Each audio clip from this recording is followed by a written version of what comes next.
بسم الله. يا مرحبا، أهلين وسهلين بالجميع. أمس ركبت الماسورة أخيرا، أوريكم بس طريقتها. جبت هذولي سدات 2، أنا قست المقاس بالسنتي وحولتها للبوصة، لقيت 10 سنتي طلعت يعني 4 بوصة. البوصة 2 سنتي ونص، هنا على 2 وشوية الحبة. وجبت هذه التعليقات لها، لقيت 4 بوصة هنا، جبت 3 4. هذه على 1.5 ريال أو زي كذا، رخاص. اسمها قفيز. أنا جالس أقول تعليق الماسورة وقالوا لي قفيز. حطيت مسمار هنا إن شاء الله مسكت. من هنا ربطتها من برا بالسيام، هنا سيم، هنا فوق على مسامير. وحطيت جوا زي الفلين، قصيته دائري دخلته عشان يكون فاصل بين كل فتحة وفتحة. أنا حطيت هنا 3 فتحات، حطيت هنا واحدة شوفها مع الفتحة دي أول.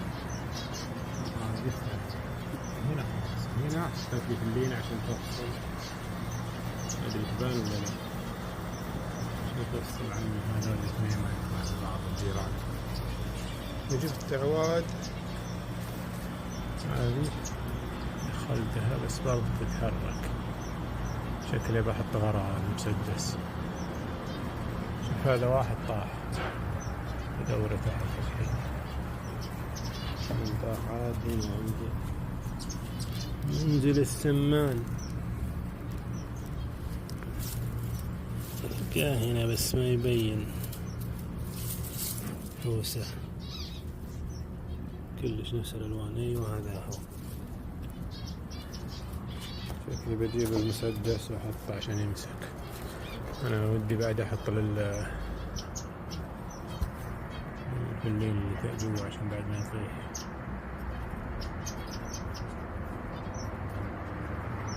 إن شاء الله يعجبهم. هذه ماسورة عندي مجدوعة تحت أسويها، طلعت حلوة بعد ما شاء الله. كمان منظمة.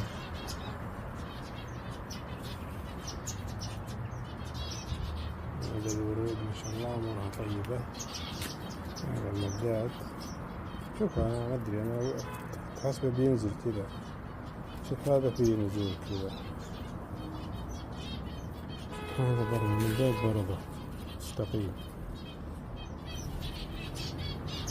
وهنا والله ناشفة التربة، أنا نسقيها. هذه اللي الغريبة كان طيب الحين مرة شلون يعني ما صب أمس ولا وش السالفة ما أدري. تربة ناشفة. لا هذا زين، هذا المنطقة بس.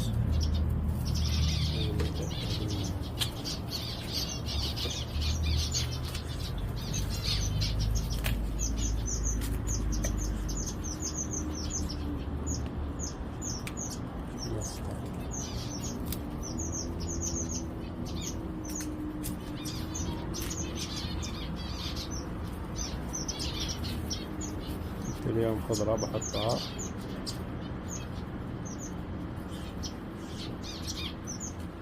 حطيت هذا أنا عم تشكل ذا أنه ينقل. يوم عبى فيه أحسن أريح منها، مش أكثر الأرض كويس. باقي هذا ينقل على الصفار. السمان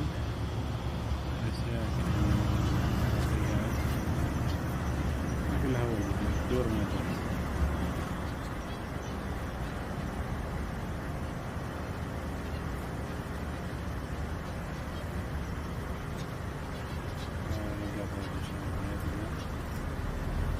إذا طير